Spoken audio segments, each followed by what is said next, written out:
ഇന്ത്യയിലെ മറ്റ് സംസ്ഥാനങ്ങളിൽ നിന്ന് വ്യത്യസ്തമായ നിലപാടാണ് സ്വീകരിച്ചുകൊണ്ടിരിക്കുന്നത്.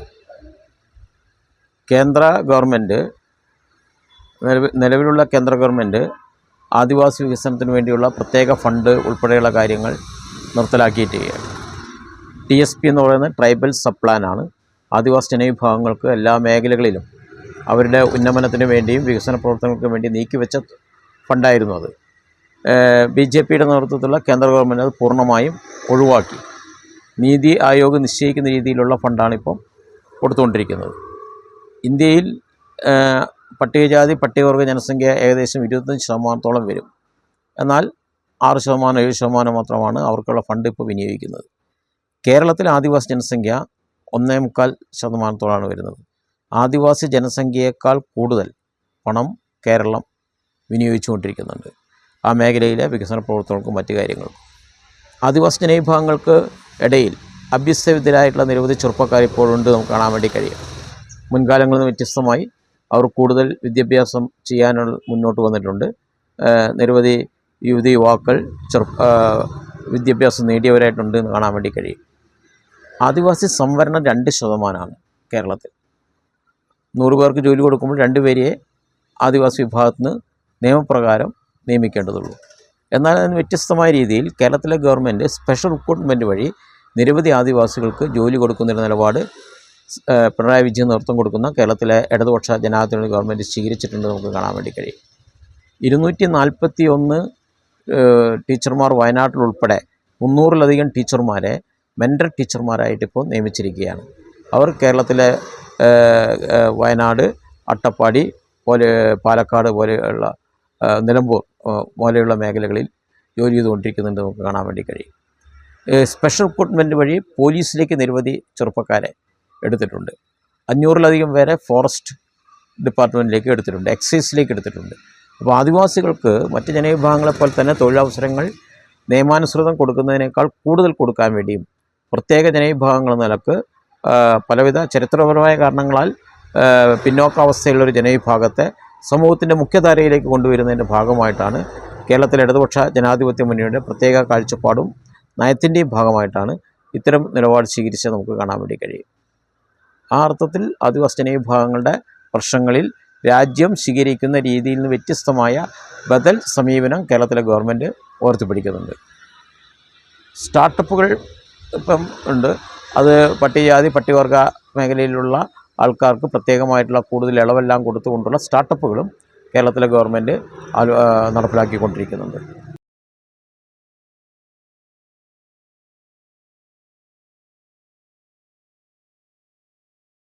2-3 കാരണങ്ങളുണ്ട്.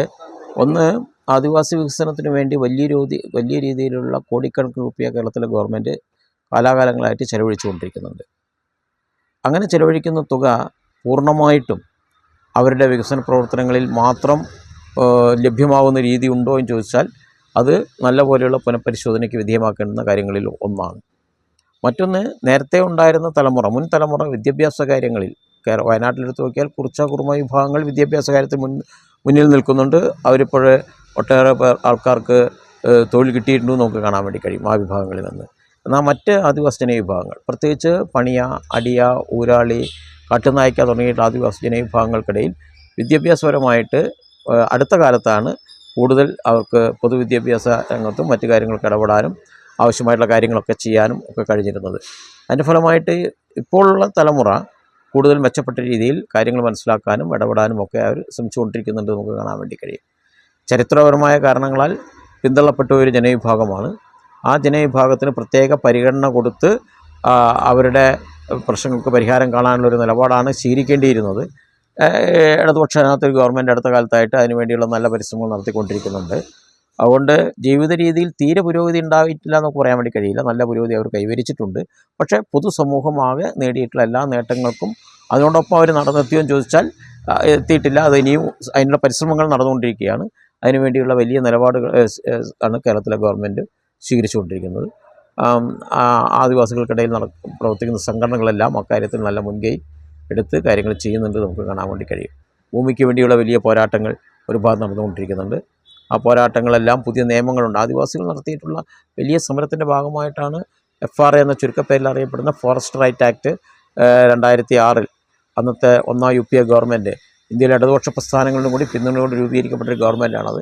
അപ്പോൾ ഇടതുപക്ഷ പ്രസ്ഥാനങ്ങൾക്ക് വലിയ അവരുടെ പിന്തുണ കൊടുക്കുമ്പോഴുണ്ടാകുന്ന ഉപാധികളിൽ ഒന്നായിട്ടിത് ഉയർത്തി കാണിച്ചിരുന്നു, അല്ലെങ്കിൽ ഉൾപ്പെടുത്തിയിരുന്നു. അതിൻ്റെ കൂടി ഫലമായിട്ടാണ് വനാവകാശ നിയമമൊക്കെ പാസ്സാക്കിയിരിക്കുന്നത്. ആ അടിസ്ഥാനത്തിൽ മാറ്റങ്ങൾ വന്നുകൊണ്ടിരിക്കുന്നുണ്ട്. പക്ഷേ പോരാ, നമുക്ക് ഇനിയും ആ കാര്യത്തിൽ നല്ല മുന്നേറ്റം ഉണ്ടാക്കണമെന്നുള്ള വിമർശനം ശരിയാണ്.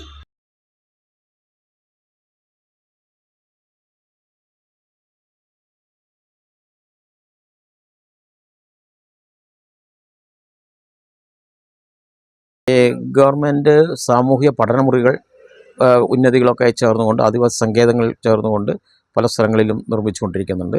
അപ്പോൾ ആദിവാസി വിദ്യാർത്ഥിനികൾക്ക്, കുട്ടികൾക്ക് അവിടെയെല്ലാം ഒത്തുചേർന്ന് കാര്യങ്ങൾ ചെയ്യാനുള്ള ഒരു സൗകര്യം കിട്ടും. അവിടെ എല്ലാ സൗകര്യങ്ങളും കൂടി കാര്യങ്ങൾ ചെയ്യാൻ വേണ്ടി കഴിയും. പൊതുയിടങ്ങൾ കേരളത്തിൽ പൊതുവെ കുറഞ്ഞിരിക്കുകയാണ്. ആദിവാസി വിഭാഗങ്ങൾക്ക് മാത്രമല്ല, കേരളത്തിലെ ഗവൺമെൻറ് ഒരു പഞ്ചായത്തിൽ ഒരു ഗ്രൗണ്ടെങ്കിലും വേണം. അത് വാർഡ് അടിസ്ഥാനത്തിൽ തന്നെ വേണ്ടതാണ്.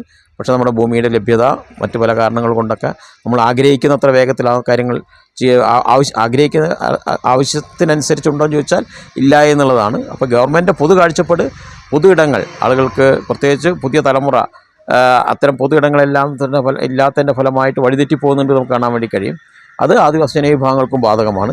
ഈ പൊതുയിടങ്ങൾ ആദിവാസികൾക്കായിട്ട് മാത്രം നമുക്ക് ഉണ്ടാക്കുക എന്നുള്ളതല്ല, എല്ലാവരും കൂടി ഇടകലർന്ന്, കേരളത്തിൻ്റെ ഒരു മതേതര സംസ്കാരമാണ്, എല്ലാവരും കൂടി ഇടകലർന്ന് അത്തരം കാര്യങ്ങളെല്ലാം അവർ നല്ലപോലെ ചെയ്യുന്നുണ്ട്. വയനാട്ടിലെ ആദിവാസികളാവട്ടെ, ആദിവാസി കുട്ടികളാവട്ടെ, കായിക രംഗത്തെല്ലാം വലിയ സംഭാവന നൽകിയിട്ടുള്ള കുട്ടികളാണ്. ക്രിക്കറ്റിലായാലും മറ്റു കാര്യങ്ങളിലായാലും ഇപ്പം ഇന്ത്യയിൽ തന്നെ അറിയപ്പെടുന്ന കായിക താരങ്ങളിൽ ക്രിക്കറ്റ് രംഗത്തെല്ലാം മിന്നുമണിയെ പോലെയുള്ള അതുപോലെയുള്ള മറ്റ് കുട്ടികളെല്ലാം ആ വിഭാഗത്തിൽ നിന്ന് ഉയർന്നു വന്നേ നമുക്ക് കാണാൻ വേണ്ടി കഴിയും. അങ്ങനെ നിരവധി കുട്ടികൾ ആ രംഗത്ത് ഉയർന്നു വന്നിട്ടുണ്ട്. അതെല്ലാം ആദിവാസി ജനവിഭാഗങ്ങളുടെ ഇടയിൽ നിന്ന് ഉയർന്നു വരുന്നതാണെന്ന കാര്യത്തിൽ സംശയമില്ല. അതിനെയും സൗകര്യങ്ങൾ വർദ്ധിക്കണം.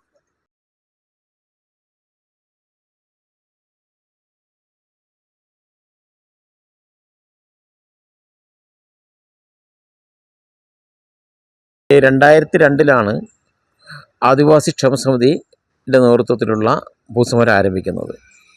2000 ആദിവാസി ക്ഷേമസമിതി രൂപീകരിക്കുന്നത്. 2002 ആദിവാസി ക്ഷേമസമിതി നേതൃത്വത്തിൽ വലിയ രീതിയിലുള്ള ഭൂസമരങ്ങൾ ആരംഭിക്കുകയുണ്ടായി.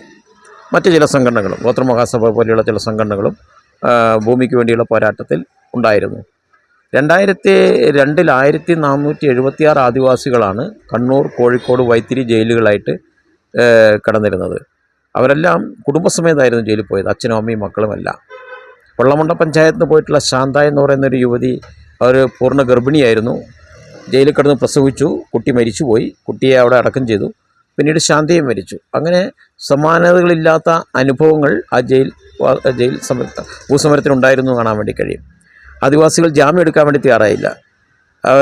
അതുകൊണ്ട് തന്നെ ഒരു പ്രത്യേക ഘട്ടത്തിൽ ബത്തേരി മജിസ്ട്രേറ്റ് കണ്ണൂർ സെൻട്രൽ ജയിലിലേക്ക് നേരിട്ട് ചെന്ന് ആദിവാസികളെ സ്വന്തം ജാമ്യത്തിൽ വിടുന്ന അവസ്ഥ വരെ ഉണ്ടായി. അങ്ങനെ വലിയൊരു സമരമായിരുന്നു അന്ന് നടന്നിരുന്നത്.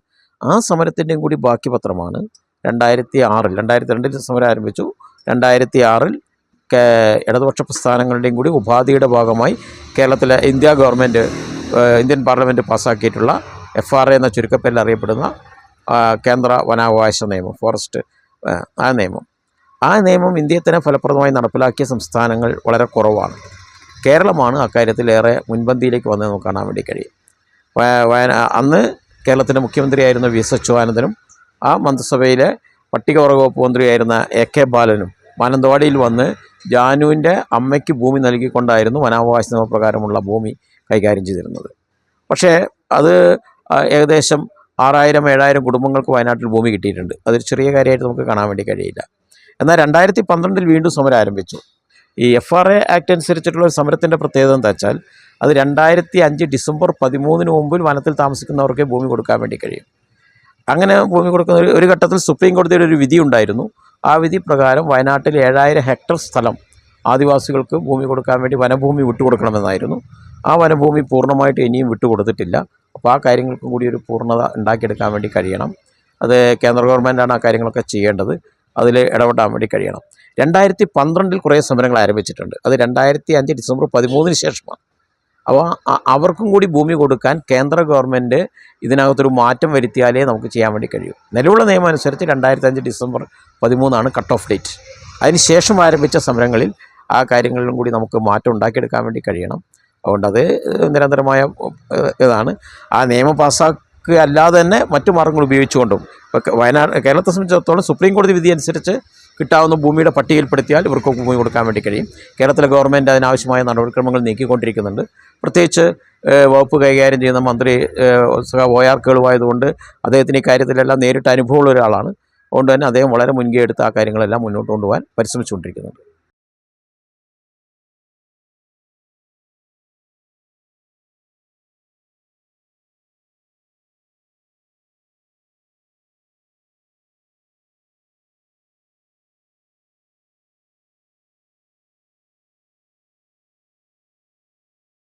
വളരെ ഗൗരവമായിട്ടുള്ളൊരു വിഷയമാണ് അതുള്ളത്. മിശ്ര വിഭാഗത്തെ നമുക്ക് എതിർക്കാൻ വേണ്ടി കഴിയില്ല. അതുകൊണ്ട് തന്നെ അത് ശരിയല്ല എന്ന് പറയാനും കഴിയില്ല. പക്ഷേ വയനാട്ടിൽ നിന്ന് വൻതോതിൽ ആദിവാസി പെൺകുട്ടികളെ കോഴിക്കോട്, കണ്ണൂർ ജില്ലയുടെ പല ഭാഗങ്ങളിലാക്കിയിട്ട് വിവാഹം ചെയ്ത് കൊണ്ടുപോകുന്നുണ്ട്. അവർക്കിടയിൽ നിന്ന് എന്തെങ്കിലും പ്രത്യേക പ്രശ്നങ്ങൾ ഉയർന്നു വന്നതായിട്ട് ഗൗരവമേറിയ വിഷയങ്ങൾ, കുടുംബപരമായിട്ടുള്ള എന്തെങ്കിലും ഉയർന്നു വന്നതായിട്ടുള്ള വിഷയം പൊതുവേ ഞങ്ങളുടെ ശ്രദ്ധയിൽ പെടുന്നത് കുറവാണ്. ഒറ്റപ്പെട്ട ചില അനുഭവങ്ങളുണ്ടായിരിക്കാം. അതുകൊണ്ട് വിവാഹം കഴിക്കുന്നത് തെറ്റാണെന്ന് ഇപ്പോൾ പറയാനും കഴിയില്ല.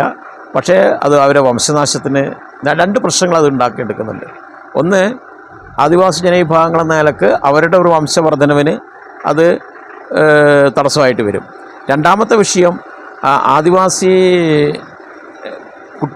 ചെറുപ്പക്കാർക്ക്, യുവാക്കൾക്ക് ഇവിടെ പെണ്ണ് കിട്ടാത്തൊരു സ്ഥിതി ഉയർന്നു വരുന്നുണ്ട്.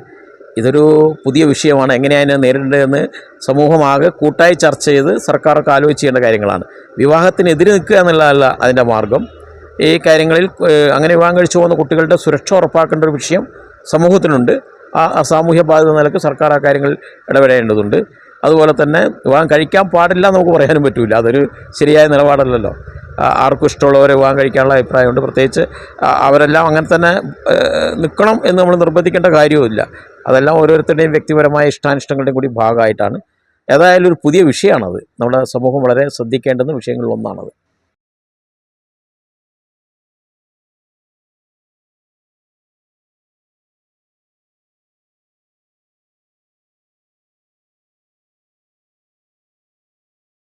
ഈ ബാലവിവാഹം കേരളത്തിൽ, ഇന്ത്യയിൽ പൊതുവെ ഇപ്പോൾ നിയമപരമായിട്ട് തന്നെ പാടില്ല എന്ന് ഉള്ളതാണ്. എന്നാൽ ആചാരപ്രകാരം ആദിവാസികൾക്കിടയിൽ വിവാഹം നടന്നുകൊണ്ടിരിക്കുന്നുണ്ട്. അത് നിയമത്തിൻ്റെ രീതിയിൽ പോക്സോ കേസ് എന്ന രീതിയിലല്ല അതിനെ കൈകാര്യം ചെയ്യേണ്ടത്. 2 രീതിയിൽ കൈകാര്യം ചെയ്യണം. ഒന്ന്, ബോധവൽക്കരണം നടത്തി പ്രായപൂർത്തിയായ ശേഷമുള്ള വിവാഹം ഉറപ്പാക്കുക എന്ന രീതിയിൽ ആ ജനവിഭാഗത്തെ കൊണ്ടുവരിക എന്നുള്ളതാണ് ഒന്നാമത്തെ കാര്യം. അതാണ് നമ്മൾ പ്രാധാന്യം കൊടുക്കേണ്ടത്. രണ്ടാമത്തെ വിഷയം, പോക്സോ കേസ് എന്ന് പറയുന്നത് നിയമത്തിൻ്റെ ഭാഷയിൽ 18 വയസ്സിന് താഴെയുള്ളൊരു കുട്ടിയെ അവരുടെ അറിവോടുകൂടി തന്നെയാണെങ്കിലും അവരുടെ സമ്മതത്തോടുകൂടി തന്നെയാണെങ്കിലും ശാരീരികമായിട്ടോ ലൈംഗികമായിട്ടോ ഒക്കെ ബന്ധപ്പെടുന്നത് തെറ്റാണെന്ന് നിയമം പറയുന്നത്. പക്ഷേ ഇവർ ഒരുമിച്ച് ജീവിക്കാൻ തീരുമാനിച്ചവരാണ്. യഥാർത്ഥത്തിൽ കുടുംബമായി ജീവിക്കാനാണ് അവർ ആഗ്രഹിക്കുന്നത്. പ്രായത്തിൻ്റെ ഇതനുസരിച്ച് കൊണ്ട് അങ്ങനെ ചെയ്യാൻ പാടില്ല. അത്തരം കാര്യങ്ങളാണ് പോലീസിലൊക്കെ എത്തുമ്പോൾ അവർക്ക് കേസെടുക്കുക അല്ലാതെ മറ്റു മാർഗ്ഗങ്ങളില്ലാതെ ഉണ്ട്. അതിനെങ്ങനെ പരിഹരിക്കണമെന്നുള്ളത് ഒരു വിഷയമാണ്. യഥാർത്ഥത്തിൽ അത് കുട്ടികളെ ഉപദ്രവിക്കുന്നതായിട്ടല്ല കണക്കാക്കേണ്ടത്. അവരുടെ ആചാരങ്ങളാണ്. ആ ആചാരങ്ങൾ അതിൽ നിന്ന് എങ്ങനെ ഒഴിവാക്കിയെടുത്ത് അവരെ മോചിപ്പിക്കാൻ കഴിയുന്നുള്ളത് ആലോചിക്കേണ്ടതുണ്ട്. രണ്ടാമത്, ബാലവിവാഹം പൂർണ്ണമായിട്ടും, ബാലവിവാഹം എന്ന് പറയാൻ കഴിയില്ല, പ്രായപൂർത്തിയാവാത്ത കുട്ടികളുടെ വിവാഹമാണത്. അത് ഒഴിവാക്കിയെടുക്കുന്നതിന് നല്ല ബോധവൽക്കരണം നടത്തി ആ ജനവിഭാഗത്തെ സജ്ജമാക്കുക എന്നുള്ളതാണ് പരിഹാരമാർഗം. പുതിയ ചെറുപ്പക്കാരെല്ലാം വിദ്യാഭ്യാസമുള്ളവരാണ്. അപ്പോൾ താരതമ്യേന അത് കുറച്ച് കുറഞ്ഞു വരാനാണ് സാധ്യത.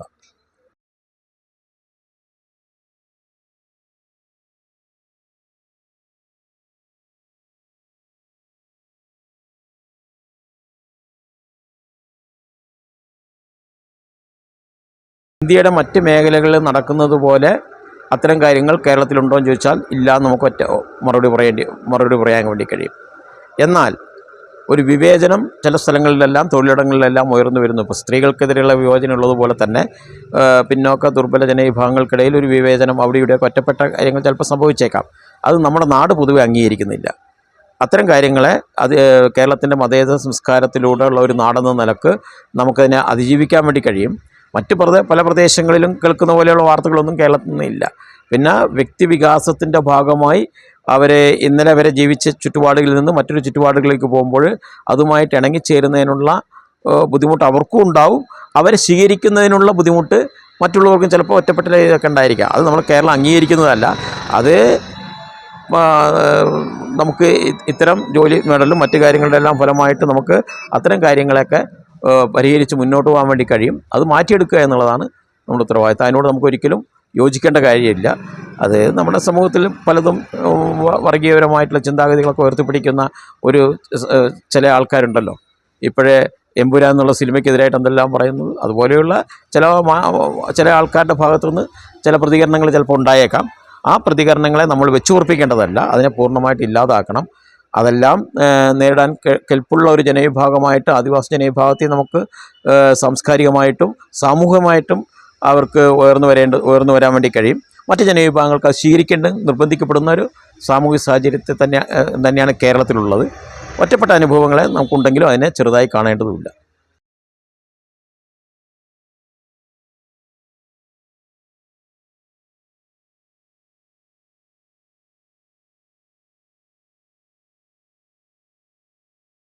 ആദിവാസി കലാരൂപങ്ങൾ അവരുടെ സംസ്കാരത്തിൻ്റെ ഭാഗമാണ്. അത് രാജ്യത്തിൻ്റെ സംസ്കാരവും കൂടിയാണ്. അവരുടേതായ സ്വകാര്യമായിട്ടുള്ള ഇതല്ല. അതിനെ അതിശക്തമായിട്ട് മുന്നോട്ട് കൊണ്ടുവരിക എന്നുള്ളത് വളരെ പ്രധാനപ്പെട്ടതാണ്. ഇപ്പോൾ കേരള സംഗീത നാടക അക്കാദമിക്ക് അവാർഡ് കിട്ടിയിട്ടുള്ള ഉറാട്ടി പോലെയുള്ള നാടകങ്ങൾ രാജ്യമാകെ ശ്രദ്ധിക്കപ്പെട്ടിട്ടുണ്ട്. മനോജ് ഖാനെ പോലെയുള്ള ആൾക്കാർ അതിൽ വലിയ പരിശ്രമങ്ങൾ നടത്തിയിട്ട് നമുക്ക് കാണാൻ വേണ്ടി കഴിയും. കേരള ഗവൺമെൻറ് ഔദ്യോഗികമായിട്ട് അത് അംഗീകരിച്ചിട്ടുണ്ട്. ഇപ്പോൾ സ്കൂൾ കലോത്സവത്തിൽ പട്ടികവർഗ കലകൾ കൂടി ഉൾപ്പെടുത്തി ഇപ്രാവശ്യം അവരുടെ വട്ടക്കളി, ഇപ്പോൾ ആദിവാസികളുടെ വട്ടക്കളിയാണ് വയനാട്ടിൽ പണിയരുടെ വിഭാഗമുള്ളത്. അതിൽ 1ാം സമ്മാനമൊക്കെ കിട്ടിയിട്ടുള്ള കുട്ടികളെ എനിക്കറിയാവുന്ന ആൾക്ക് നേരിട്ടുകൊണ്ട് അത്തരം കാര്യങ്ങളെ അപ്പോൾ ഗവൺമെൻറ് തന്നെ പ്രൊമോട്ട് ചെയ്യുന്നുണ്ട്. അത് അവരുടെ മാത്രമല്ല, ആ കല നിലനിർത്തേണ്ടതാണ്. അവരുടെ ഭാഷയും സംസ്കാരവും ഒക്കെ നിലനിർത്തേണ്ടതാണ്. അവരുടെ കലയും നിലനിർത്തേണ്ടതാണ്. ആ പരിശ്രമങ്ങൾ തുടരേണ്ടതുണ്ട് എന്നുള്ളതും കേരളത്തിലെ ഗവൺമെൻറ് അത് ഔദ്യോഗികമായിട്ട് അംഗീകരിച്ചു. അതെല്ലാം ഇടതുപക്ഷ ഗവൺമെൻറ്റുകളുടെ ആദിവാസി സമീപനത്തിലുള്ള ഭാഗമാണ്. ഇടതുപക്ഷ ഗവൺമെൻറ്റിന് ശരിയായ കാഴ്ചപ്പാടുണ്ട്. ആ കലകൾ അവരുടെ സ്വകാര്യമായിട്ട് അവരുടെ സങ്കേതങ്ങളിൽ മാത്രം ഒതുങ്ങിക്കൂടേണ്ടതല്ല, പൊതുസമൂഹത്തിന് അറിയണം. ഗദ്ദിക എന്ന് പറയുന്ന കല കാളേട്ടൻ്റെ നേതൃത്വത്തിൽ ഈ നാടാകെ ലോകമാകെ അംഗീകരിക്കുന്നതിന് ആ ഗദ്ദികയെ അവരുടെ സാമൂഹ്യ ആചാര ചുറ്റുപാടുകളിൽ നിന്ന് കാളേട്ടൻ അതിനെ ഉയർത്തി എങ്ങോട്ട് കൊണ്ടുവന്നു?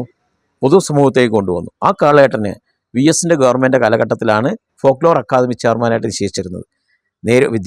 അക്ഷരാഭ്യാസമില്ല, എഴുത്തുവായന അറിയാത്ത ഒരാളെയാണ് ഫോക്ലോർ അക്കാദമിയുടെ ചെയർമാനായിട്ട്. അന്നത്തെ MA ബേബി വിദ്യാഭ്യാസ മന്ത്രിയായിരുന്നു. അവിടെയൊക്കെ കാലഘട്ടത്തിൽ വലിയ രീതിയിൽ നിയമിച്ചു നോക്കുകയാണ്. അവിടെ നമ്മൾ കാണേണ്ടത് ഇടതുപക്ഷ ഗവൺമെൻറ്റുകൾ എപ്പോഴും അതിനോടൊരു ശരിയായ നിലപാട് സ്വീകരിച്ചിട്ടുണ്ട്. ആ കാഴ്ചപ്പാട് ഇടതുപക്ഷ ഗവൺമെൻറ് നല്ലപോലെ ഉണ്ട് താനും. ചില ആൾക്കാരിൽ നിന്ന് ഉയർന്നു വരുന്ന ഒരു ആരോപണമാണ് നമ്മൾ ഫോക്ലോർ എന്ന് പറഞ്ഞുകൊണ്ട് ഇതിനെ ഒതുക്കപ്പെടുന്നു എന്നുള്ള ഒരു കലകൾ എന്ന് തന്നെ കാണും. ഞാൻ തെയ്യത്തുമായി ബന്ധപ്പെട്ടിട്ട് ഒരു ചെറിയ ഡോക്യുമെൻ്ററി ചെയ്തിട്ടുണ്ടായിരുന്നു. അപ്പോൾ അതിൽ ഈ നിറങ്ങൾ ഉപയോഗിക്കുന്നതും അത് ഉപയോഗിക്കുന്നതിൻ്റെ നിറങ്ങളുടെ പേരും സാധനങ്ങളൊക്കെ കഥകളിയിൽ ഉപയോഗിക്കുന്ന അതേ നിറങ്ങൾ തന്നെയാണ് തെയ്യത്തിൽ ഉപയോഗിക്കുന്നത്. പക്ഷെ അത് ഒന്ന് ഫോക്ലോർ എന്നുള്ള നിലയിൽ ഒതുക്കപ്പെടുന്ന പോലെ തോന്നി. അങ്ങനെ അവരെ പ്രൊമോട്ട് ചെയ്യാനല്ലേ അതൊക്കെ ഉണ്ടാക്കിയിരിക്കുന്നത്. എന്തെങ്കിലും പ്രശ്നങ്ങൾ പരിഹരിക്കേണ്ടതുണ്ടെങ്കിൽ ജനാധിപത്യമായിട്ട് നമുക്ക് പരിഹരിക്കാൻ വേണ്ടി കഴിയും ചർച്ചകളിലൂടെ. ഏതായാലും അങ്ങനെ സംവിധാനം കൂടി ഇല്ലെങ്കിൽ അത് ആരും ശ്രദ്ധിക്കപ്പെടില്ലല്ലോ. ആ സംവിധാനം വഴി കേരളത്തിൽ മാറി വരുന്ന ഗവൺമെൻറ്റുകളെല്ലാം ഫോക്ലോർ അക്കാദമികളെ വളരെ ഗൗരവമായിട്ട് കണ്ടിട്ടുണ്ട്. ഫോക്ലോർ അക്കാദമി ഉള്ളതുകൊണ്ടാണ് കാളേട്ടനെ പോലുള്ള ഒരു ഗദ്ദിക കലാകാരന് അതിൻ്റെ ചെയർമാൻ പോലുള്ള ആകാനുള്ള അവസരം ഉണ്ടായിട്ടുള്ളത്. അതിനെ കാണേണ്ട, അതിനിയും കുറേയും കൂടി ജനാധിപത്യപരമായും സുതാര്യമായിട്ടും പരിപോഷിപ്പിക്കേണ്ടതുണ്ട് എന്നുണ്ടെങ്കിൽ നമുക്ക് അതിൽ ഇടപെടുന്നതിനോട് ആർക്കും അഭിപ്രായ വ്യത്യാസം ഉണ്ടാവേണ്ട കാര്യമില്ല. ഏതെങ്കിലും ഒരു ചട്ടക്കൂട്ടിൽ ഒതുങ്ങി അത് ഒരു കലയും ഒരു ചട്ടക്കൂട്ടിൽ ഒതുങ്ങി നിൽക്കേണ്ടതല്ല. കേരളം എല്ലാ കലകളെയും സ്വീകരിക്കാനുള്ള മനസ്സുള്ളതാണ്.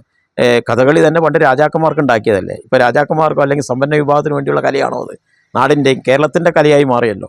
കേരളത്തിലെ എല്ലാ ജനവിഭാഗങ്ങളുടെയും കലയായി മാറിയല്ലോ. അതുകൊണ്ട് ആദിവാസി കലാരൂപങ്ങളും ഇതുപോലെയുള്ള നാടൻ പാട്ടുകളും നാടൻ കല ഒക്കെ ഈ നാടിൻ്റെ പൊതുസ്വത്തായിട്ടാണ് നമ്മൾ കാണേണ്ടത്.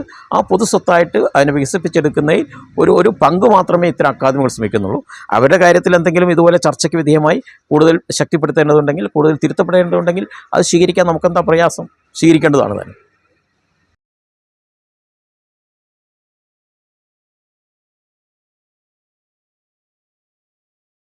കേരളം ഇപ്പം അങ്ങനെ നിറത്തിൻ്റെ പേരിലൊക്കെ ആളുകളെ മാറ്റി നിർത്തുന്ന രീതിയിലോ എന്നൊക്കെ നമ്മളതൊക്കെ ഉപേക്ഷിച്ചല്ലോ. കേരളം പൊതുവെ ഉപേക്ഷിച്ചിട്ടുണ്ട്. എന്നാൽ ചീഫ് സെക്രട്ടറി തന്നെ ചില അനുഭവങ്ങൾ ഇപ്പോൾ പറഞ്ഞിട്ടുണ്ട്. അതൊക്കെ ഒറ്റപ്പെട്ട രീതിയിലുണ്ടായിരിക്കാം. കേരളത്തിൻ്റെ പൊതു സംസ്കാരം നിറം നോക്കിയൊന്നുമല്ലോ. നമ്മളിപ്പം കേരളക്കാരെന്താ വലിയ നിറമുള്ളവരാണ്. പിന്നെ പാശ്ചാത്യ ജനവിഭാഗങ്ങളൊക്കെ നോക്കിയാൽ നമ്മളെല്ലാം കറുത്ത വർഗത്തിൽപ്പെട്ടവരല്ലേ.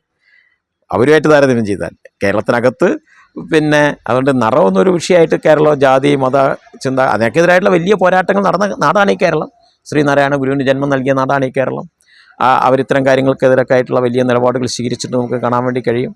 എത്രയോ ജാതി മത ചിന്തകളുടെ അതീതമായിട്ട് അല്ലെങ്കിൽ പട്ടികജാതി പട്ടികവർഗ ജനവിഭാഗങ്ങളുടെ നിറത്തിൻ്റെ അടിസ്ഥാനത്തിൽ അവരെയൊന്നും മാറ്റി നിർത്തുന്ന നിലപാടൊന്നും കേരളം പൊതുവെ സ്വീകരിക്കുന്നില്ല. കേരളത്തിലെല്ലാ ദേശീയ രാഷ്ട്രീയ പ്രസ്ഥാനങ്ങളിലെല്ലാം അവർ സജീവമായി പ്രവർത്തിക്കുന്നുണ്ട്. കേരളത്തിലെ ഓഫീസുകളിൽ പൊതുമണ്ഡലങ്ങളിൽ അവർ നിറഞ്ഞു നിൽക്കുന്നുണ്ട്. അതിലൊന്നുള്ള ഒറ്റപ്പെട്ട ചില അനുഭവങ്ങൾ ചിലപ്പോൾ ഉണ്ടായേക്കാം. പക്ഷേ നമ്മുടെ പൊതു സംസ്കാരം അത് അംഗീകരിക്കുന്നില്ല. ആ ഒറ്റപ്പെട്ട അനുഭവങ്ങളെ പോലും ഗൗരവത്തോടെ കണ്ട് നമുക്ക് അതിനെ ഇല്ലാതാക്കേണ്ടതുണ്ട്.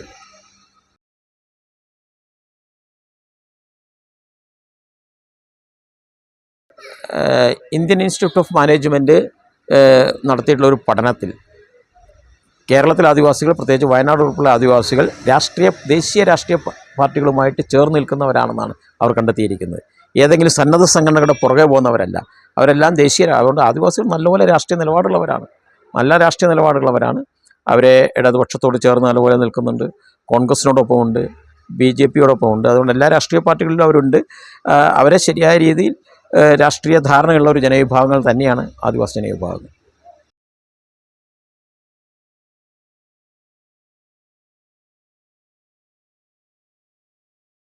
ആദിവാസി ജനവിഭാഗങ്ങളുടെ ഏറ്റവും പ്രധാന വിഷയങ്ങൾ ഭൂമി കൊടുക്കാൻ കുറച്ച് പേർക്ക് കൂടിയുണ്ട്. ആ ഭൂമി ലഭ്യമാക്കണം. ഇപ്പോൾ വയനാട് എടുത്ത് പരിശോധിച്ച് നോക്കിയാൽ ഏകദേശം 3500-ൽ പരം കുടുംബങ്ങൾക്ക് 1 സെൻറ്റ് ഭൂമി ഇല്ലാത്തവരാണ്. അവർക്ക് ഭൂമി കൊടുക്കണം. 1 ഏക്കർ ഭൂമി കൊടുക്കണമെന്ന് നിയമം മൂലം അംഗീകരിച്ച സംസ്ഥാനമാണ് കേരളം. നടപ്പിലാക്കണം.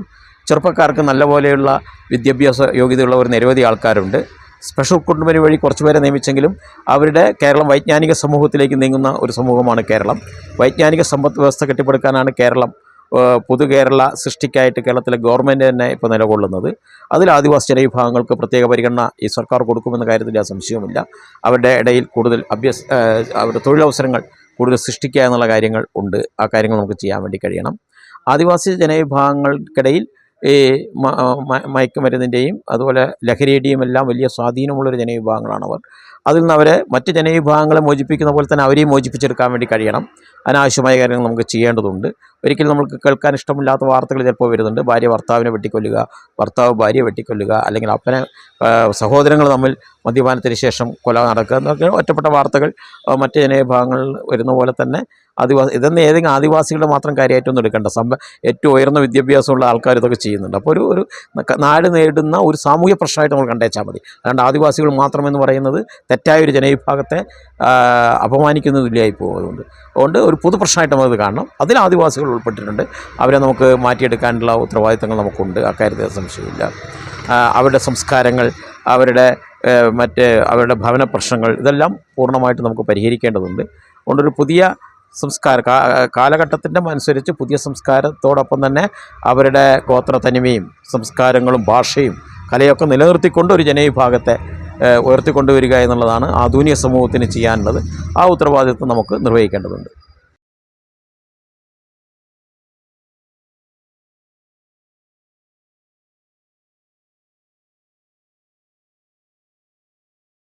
ഈ ഗവൺമെൻറ്റാണ്, ഇടതുപക്ഷ ഗവൺമെൻറ്റാണ് ഇന്ത്യയുടെ ചരിത്രത്തിലാദ്യമായി ഇന്ത്യയിൽ ഒരു സംസ്ഥാനത്ത് ആദിവാസികൾ ഉണ്ടോ എന്നുള്ളത് കൊണ്ട് അവരെ പഠിപ്പിക്കാൻ വേണ്ടി ആ വിഭാഗത്തിൽ തന്നെ ഒരു ആൾക്കാരെ തിരഞ്ഞെടുത്ത് ഇന്ത്യയിലെ ആദ്യത്തെ സംസ്ഥാനമാണ് കേരളം.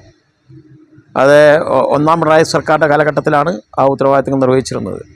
അന്ന് ഞാൻ MLA ആയിരുന്നു. MLA എന്ന നിലക്ക് ഡോക്ടർ തോമസ് ഐസക് ധനകാര്യമന്ത്രി എന്ന നിലക്ക് ഈ കാര്യങ്ങൾ ശ്രദ്ധയപ്പെടുത്തിയപ്പോൾ വളരെ താല്പര്യപൂർവ്വം ആദിവാസി ടീച്ചർമാരെ മെൻ്റർ ടീച്ചർമാരെന്നാണ് അവർ അറിയപ്പെടുന്നത് പട്ടികവർഗ വകുപ്പൊക്കെ തയ്യാറായിട്ടാണ് നിശ്ചയിച്ചിരിക്കുന്നത്. അവരുടെ എണ്ണം വർദ്ധിപ്പിക്കേണ്ടതുണ്ട്. ആ കാര്യങ്ങൾ നമുക്ക് ചെയ്യേണ്ടതുണ്ട്.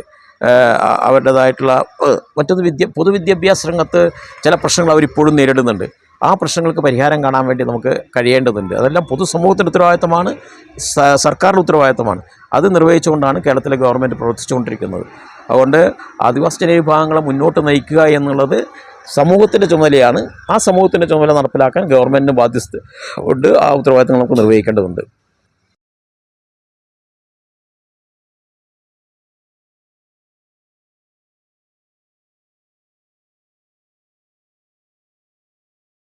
എല്ലാ ആദിവാസി സങ്കേതങ്ങളിലേക്ക് റോഡ് വേണം, കുടിവെള്ളം വേണം, വൈദ്യുതി വേണം, ശൗചാലയങ്ങൾ വേണം. അതുപോലെ തന്നെ ചോർന്നൊലിക്കുന്ന വീടുകൾ പുതുക്കി പണിയേണ്ടതുണ്ട്. അവർക്ക് നേരത്തെ പോലെയുള്ള സാംസ്കാരിക കേന്ദ്രങ്ങൾ വേണം. അതിനൊരു കാഴ്ചപ്പാട് കേരളത്തിലെ ഗവൺമെൻറ് ഇപ്പോഴുണ്ട്. പ്രത്യേകിച്ച് OR കേളു മിനിസ്റ്റർ അതിന് മുൻകൈ എടുത്തുകൊണ്ട് ഒട്ടേറെ പദ്ധതികൾ നടപ്പിലാക്കാൻ വേണ്ടി ഉദ്ദേശിക്കുന്നുണ്ട്. ആ ജനവിഭാഗങ്ങളുടെ പ്രശ്നങ്ങൾക്ക് പ്രാധാന്യം കൊടുത്തുകൊണ്ട് പണ്ടത്തെ അവസ്ഥയിൽ നിന്നൊക്കെ നല്ല മാറ്റങ്ങൾ വന്നിട്ടുണ്ട്. പക്ഷെ അതുകൊണ്ട് മാത്രം പോരാ, എല്ലാവർക്കും സൗകര്യങ്ങൾ വേണമല്ലോ, റോഡുകളുടെ സൗകര്യങ്ങളെല്ലാം. പിന്നെ ആദിവാസി ജനവിഭാഗങ്ങൾക്ക് മാത്രമാണ് റോഡില്ലാത്തത് നമ്മൾ കാണാൻ പാടില്ല. കേരളം അക്കാര്യത്തിലെല്ലാം ഇന്ത്യയിലെ മറ്റ് സംസ്ഥാനങ്ങളായി താരതമ്യം ചെയ്താൽ 100% എന്ന് പറയാൻ കഴിയും. പക്ഷേ കേരളം മാത്രം എടുത്ത് നോക്കുമ്പോൾ ഒറ്റപ്പെട്ട ചില പ്രശ്നങ്ങൾ അവിടെ ഇവിടെയൊക്കെ ഉണ്ട്. നമുക്ക് പരിഹരിക്കേണ്ടതുണ്ട്. അക്കാര്യത്തിൽ തർക്കമില്ല.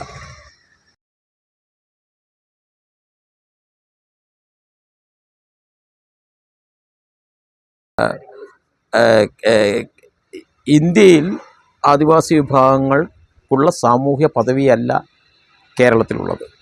കേരളത്തിൽ ഇടതുപക്ഷ പ്രസ്ഥാനങ്ങളുടെ നല്ല സ്വാധീനമുള്ളത് കൊണ്ട് തന്നെ ഇപ്പോൾ അടിമകളുടെ നാടായിരുന്ന ഒരു കാലഘട്ടത്തിൽ വയനാട് വള്ളിയൂർക്കാവ് എന്ന് പറയുന്നത് ആദിവാസികൾക്ക് അടിമപ്പണി എടുക്കാൻ വേണ്ടി ആ ഉത്സവത്തിന് പോയാൽ ഒരു വർഷത്തേക്ക് ചെറിയൊരു കാശ് കൊടുത്ത്, അതിന് നിപ്പ് പണം എന്നാണ് പറയുക.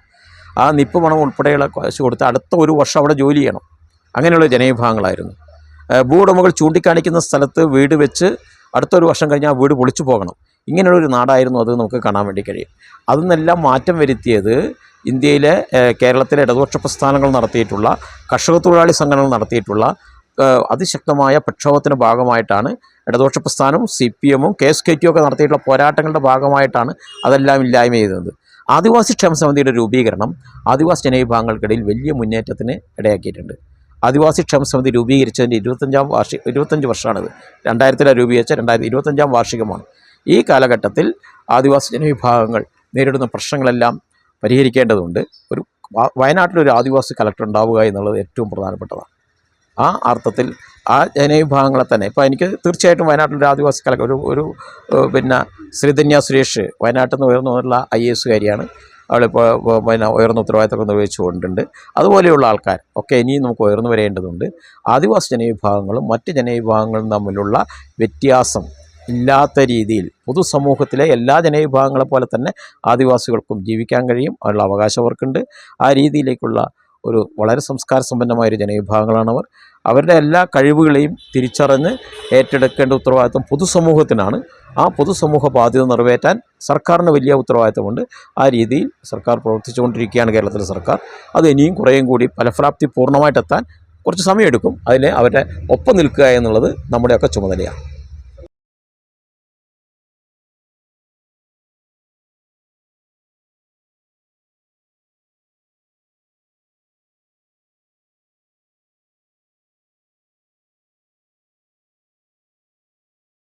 CPM അതിൽ ശക്തമായ നിലപാട് സ്വീകരിക്കുന്നുണ്ട്. കേരളത്തിലെ മറ്റ് പാർട്ടികളുണ്ട് എന്നുള്ള കാര്യത്തിൽ എനിക്ക് തർക്കമൊന്നുമില്ല. ഇപ്പം പട്ടികവർഗ വകുപ്പിൽ നിന്ന് 2 മന്ത്രിമാരാണ് കേരളത്തിലുണ്ടായത്.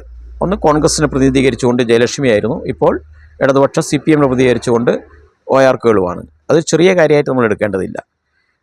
CPMൻ്റെ ജില്ലാ കമ്മിറ്റിയിൽ തന്നെ 3 ആദിവാസി ജനവിഭാഗങ്ങളുണ്ട്, ആദിവാസിയിൽപ്പെട്ട ആൾക്കാരുണ്ട്. അത് ഈ ജില്ലയുടെ ഏറ്റവും ഉയർന്ന കമ്മിറ്റിയാണല്ലോ, അതിലവരുണ്ട്. അതുപോലെ തന്നെ സ്റ്റേറ്റ് കമ്മിറ്റി മെമ്പറാണ് സഖാവ് OR കേളു. മുൻകാലങ്ങൾ വ്യത്യസ്തമായിട്ട് അതിന് വലിയ പ്രാധാന്യത്തോടെ കാര്യങ്ങൾ ചെയ്യുന്നുണ്ട്. മറ്റു പാർട്ടികളും ചെയ്യുന്നുണ്ട്. ഇപ്പോൾ കോൺഗ്രസ്സിൽ പിന്നെ ആൾക്കാരുകളെ ഞാൻ കുറച്ച് കാണുന്നില്ല. IC ബാലകൃഷ്ണനെ പോലെയുള്ള ആൾക്കാരുണ്ട്, ജയലക്ഷ്മിയെ പോലെയുള്ള ആൾക്കാരുണ്ട്. അതൊക്കെ വളരെ പ്രധാനപ്പെട്ടത് തന്നെയാണ്. അതുകൊണ്ട് എല്ലാ രംഗങ്ങളിലും ഇപ്പം ഞങ്ങളുടെ പാർട്ടിയുടെ തീരുമാനപ്രകാരം ഞങ്ങളുടെ എല്ലാ നിലവാരത്തിലുള്ള കമ്മിറ്റിയിൽ ഒരാളെങ്കിലും ആദിവാസികളുണ്ടാകുമെന്ന് തീരുമാനിച്ചിട്ടുണ്ട്. പാർട്ടിയുടെ താഴെത്തട്ടിലുള്ള എല്ലാ കമ്മിറ്റികളിലും ഒരാളെങ്കിലും ആദിവാസി ഉണ്ടാവണമെന്നുണ്ട്. ആദിവാസികൾ തിങ്ങി താമസിക്കുന്ന പ്രദേശത്ത് പ്രവർത്തിക്കുന്ന പാർട്ടി ഘടകങ്ങളിൽ എല്ലാ ഘടകങ്ങളിലും ചിലപ്പോൾ ആദിവാസി ജനവിഭാഗങ്ങൾ ഉണ്ടായിക്കൊള്ളുന്നില്ല, അവിടെയെല്ലാം അവരെ ഉൾപ്പെടുത്തണം തീരുമാനിച്ചിട്ടുണ്ട്. അതെല്ലാം വലിയ പ്രാധാന്യം അവർക്കുണ്ട്. എത്രയോ ആദിവാസി ക്ഷേമ സമിതിയുടെ രൂപീകരണത്തിന് ശേഷം എത്രയോ ആൾക്കാർ ഉയർന്നു വന്നിട്ടുണ്ട്, ആദിവാസി നേതാക്കളായിട്ട് ഉയർന്നു വന്നിട്ടുണ്ട്, പൊതുപ്രസ്ഥാനത്തിൻ്റെ നേതാക്കളായിട്ട് ഉയർന്നു വന്നിട്ടുണ്ട്. ചില പ്രശ്നങ്ങൾ ഇനിയും പരിഹരിക്കേണ്ടതുണ്ട്. ഇപ്പോൾ സംവരണ സീറ്റിൽ മാത്രമാണ് അവർക്ക് മത്സരിക്കാൻ കൊടുക്കുന്നത് ഉണ്ട്, അത് തീരെ ശരിയല്ല. ഇപ്പം ബത്തേരി ബ്ലോക്ക് പഞ്ചായത്തിലെ ജനറൽ സീറ്റിൽ ആദിവാസി ക്ഷേമ സമിതിയുടെ നേതാവ് കൂടിയുള്ള വാസുദേവൻ ജയിച്ച് ദീർഘകാലം അവിടെ ജയിച്ചു വന്നിരുന്നു, നമുക്ക് കാണാൻ വേണ്ടി കഴിയും. അത് സംവരണ സീറ്റായിട്ടല്ല ഉണ്ടായിരുന്നത്. അതുപോലെ തന്നെ തൊണ്ടനാട് പഞ്ചായത്തിൻ്റെ പ്രസിഡൻ്റായിട്ട് ജനറൽ ആയിട്ടും ഞങ്ങൾ ആദിവാസി ജനവിഭാഗത്തിൽപ്പെട്ട ലക്ഷ്മി സോമനെ ഒരിക്കലും അവിടുത്തെ പ്രസിഡൻ്റായിട്ട് എടുത്തിരുന്നു. അതെല്ലാം ഒറ്റപ്പെട്ട അനുഭവങ്ങളാണ്, സാമാന്യവൽക്കരിക്കാൻ കഴിയില്ല. പി കെ കാളൻ സംവരണത്തിൻ്റെ ഭാഗമായിട്ട് തന്നെ വന്നതാണ്, ആ കാര്യത്തിൽ സംശയമില്ല. അതുപോലെ അല്ലാതെയും വരണം, ഒരു തർക്കവുമില്ല. ആദിവാസി ജനവിഭാഗങ്ങൾക്കിടയിൽ തന്നെ ഇപ്പോൾ ഒരു ചർച്ചയും കാര്യങ്ങളൊക്കെ വയനാട്ടിൽ തന്നെ നടന്നുകൊണ്ടിരിക്കുന്ന ഒരു വിഷയം എന്താ വെച്ചാൽ, ഈ MLA മാരെല്ലാം നമ്മളെല്ലാ പാർട്ടികളും, എല്ലാ ദേശീയ പാർട്ടികളും പരിഗണിക്കുന്നത് പൊതുവേ ആദിവാസി ജനവിഭാഗങ്ങളിൽ തന്നെ കുറച്ചും കൂടി വിദ്യാസമ്പന്നരായിട്ടുള്ള അല്ലെങ്കിൽ കുറച്ച് കുറുമ വിഭാഗങ്ങളിൽ നിന്നാണ് അതിനൊരു പ്രാതിനിധ്യ സ്വഭാവം ഉയർന്നു വരുന്നത്. അതെല്ലാം സാമൂഹിക കാരണങ്ങൾ ഉയർന്നു വരുന്നതാണ്, മറ്റോട് വരുന്നതല്ല. പക്ഷേ പിന്നോക്ക ജനവിഭാഗങ്ങൾ കൂടി, ഇപ്പോൾ പണിയ പോലെ വിഭാഗങ്ങളിൽ നിന്ന് പോലും കൂടി നമുക്ക് ആളുകളെ ഉയർത്തിക്കൊണ്ടുവരേണ്ടതുണ്ട്. അതിനാവശ്യമായ കാര്യങ്ങൾ എങ്ങനെ ചെയ്യാൻ കഴിയും, അത്തരം കാര്യങ്ങളൊക്കെ നമുക്ക് ആലോചിക്കേണ്ടതുണ്ട്. അതെല്ലാം വളരെ പ്രധാനപ്പെട്ടതാണ്. ഇതെല്ലാം ഒരു സാമൂഹ്യ വളർച്ചയുടെ ഭാഗമായിട്ട് ഉയർന്നു വരുന്നതാണ്. നമ്മൾ ഓരോന്ന് ഉയർന്നു വരുമ്പോൾ അതിൻ്റേതായ ചില വിഷയങ്ങൾ പൊതുമണ്ഡലത്തിൽ സ്വീകാര്യതയുടെ വിഷയങ്ങളുണ്ട്, പൊതു വളർച്ചയുടെ ഭാഗമായിട്ട് ഗണിക്കപ്പെടുന്ന കാര്യങ്ങളുണ്ട്, പല ഘടകങ്ങളുമുണ്ട്. ഇപ്പോൾ ഒരു ജനറൽ വിഭാഗത്തിൽപ്പെട്ട തന്നെ എല്ലാവരെയും നമ്മൾ നിർത്തൂലല്ലോ. അതിനൊരു ഒരു പൊതു അംഗീകാരം കിട്ടുക എന്നുള്ളൊരു കാഴ്ചപ്പാട് നമുക്കൊക്കെ ഉണ്ടല്ലോ. ആ കാഴ്ചപ്പാടിൻ്റെ ഭാഗമായിട്ട് വരുന്ന ചില കാര്യങ്ങളാണ്. എന്നാലും അവർക്കിടയിൽ കൂടുതൽ ഈ കാര്യങ്ങളെല്ലാം കുറേയും കൂടി മെച്ചപ്പെട്ട രീതിയിൽ നമുക്ക് ഉയർത്തിക്കൊണ്ടുവരേണ്ടതുണ്ട്.